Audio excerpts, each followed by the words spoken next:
Alright, so I thought I'd do a video on whether the Bible teaches the earth is flat.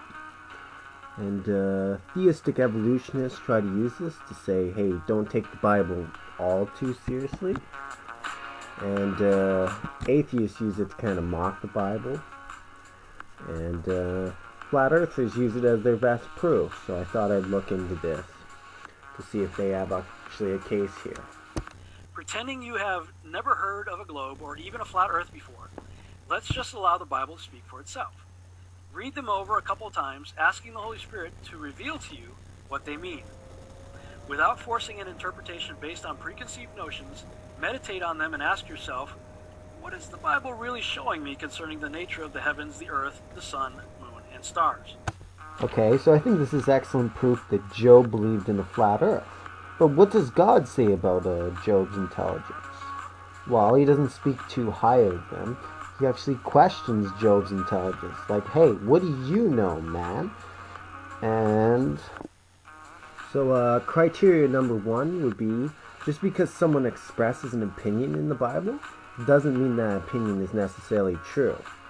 When we go look through Job and Ecclesiastes, it shouldn't be a surprise to us at all that ancient Near Eastern people at that time believed the earth was flat, because that was just the science at that time. But this does not necessarily mean that the Bible teaches that. We have to make a distinction. If you're going to insist that we must believe something just because the ancient Israelites believed it, then you would have to look at, say, Psalm 137, where the author expresses the idea that we should bash little ones' heads against the rock. Clearly, the Bible does not support this idea. So just because someone supports an idea in the Bible does not mean God necessarily supports it. And if we want to take what all the ancient Israelites believed, or the ancient Near Eastern people believed, this is not the model that modern flat earthers are using. So they can't even use this. See, ancient Near Eastern people believed the sun rose and set, which means when the sun set, it went either underneath the earth and tried to travel back, or went up through the heavens to try and get back to rise again the next day. So even modern day flat earthers don't reflect this model. And the ancient people didn't have the concept of time zones yet. So it makes complete sense why they don't reflect in their models. So trying to appeal to ancient Near Eastern models of interpreting the cosmos isn't going to really help you on this. Alright, and secondly, it can't be part of a vision. The Bible frequently uses visions, and these visions are not meant to be taken literally. It's quite clear from the text. So this isn't really a problem for us. And if you want to insist that we must take a vision literally, then you're going to run into a whole bunch of contradictions in the Bible. For example, in Daniel 2, Daniel refers to the Babylonian Empire as a head of golden statue. But in Daniel 7, he refers to it as a beast that's like a lion that has eagle's wings. So which is it? If you're going to take this literally, contradictions start showing up. Including with the descriptions of the earth itself. Isaiah 40 describes it as the circle of the earth, which is not a sphere, by the way, it is saying circle.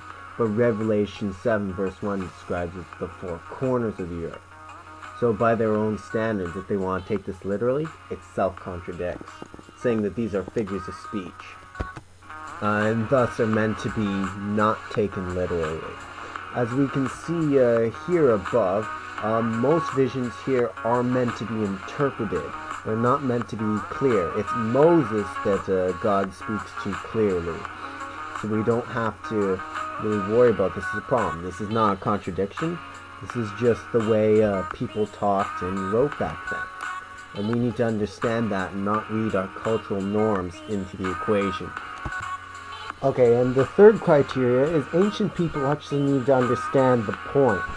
A lot of theistic evolutionists have a tough time accepting this, but the Bible was not written so that people thousands of years later could understand what it meant. It was written for the local people at that time so they could understand the overall message.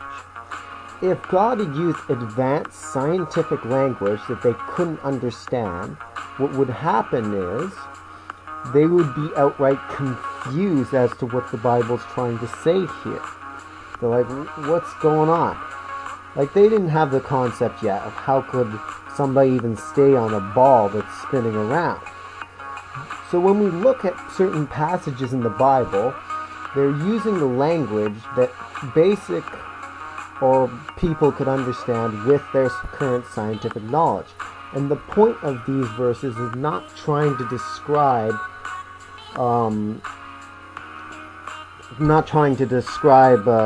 basic cosmology. It's trying to describe certain theological messaging. And here we see in the Bible dozens of instances where God is anthropomorphized. Like here, does God work out at the gym to get those mighty arms?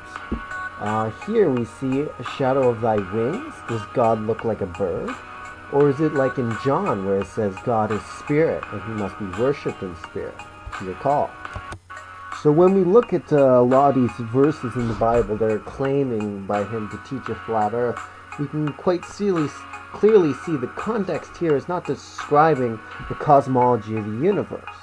Instead, what is being described is certain theological messages. For example, here in Isaiah 40, it's saying that God is dominant and rules over all of creation. In Luke, he's just trying to say this is a level spot for him, nothing else. We also need to understand poetry. A lot of these texts we're reading are written in poetry, not in historical narrative. So, for example, if you're reading Shakespeare and you read all the world's a stage, does this mean Shakespeare thinks the world is a stage and is flat? Clearly not. If you read on the tip of his subduing tongue, are you scared that the tongue is going to beat you up physically? Or do you recognize that this is poetry, and poetry uses metaphors to make other points that are very true and very deep, but not necessarily scientific points? And I just want to make sure we're keeping this in mind as we're going forward and looking through these texts. And our last criteria would be the context needs to be described in cosmology. When you look at all these passages that you see, almost none of them are actually trying to describe the cosmology. And this is why all the early Christianity didn't care at all about what the shape of the earth was. Greek society accepted that the earth was round. So, with that, they didn't at all have a problem. Okay, and yeah, there were a few that accepted that it was flat. I remember hearing one guy accept it was a square. But point being is, there's a lot of people out there that didn't believe that the earth was flat and was round at that time. What they did accept was the geocentric model, that the earth was the center of the universe, and then the sun, the moon, and the stars went around the earth. And there was a solid dome in which the stars went in. And they believed that Earth didn't move largely because of these passages, as we see above. And this was changed by the works of Nicholas Copernicus. And he proposed the idea that the sun, or the Earth, went around the sun, as opposed to the sun going around the Earth. So I'm going to address this in part 2 on whether the Bible teaches geocentrism. And also I'm going to have to address whether the Bible teaches the sky as a solid dome over top of it. There's a bunch of other arguments that I've seen flat earthers make, but I haven't found them to be too reasonable. So I couldn't cover every verse in this video, but hopefully I've given you enough that you can kind of look through and determine for yourself that these are not nonsense, and that nobody's really had a problem with the teaching the earth is round. So thanks for watching, stay tuned, and enjoy the music.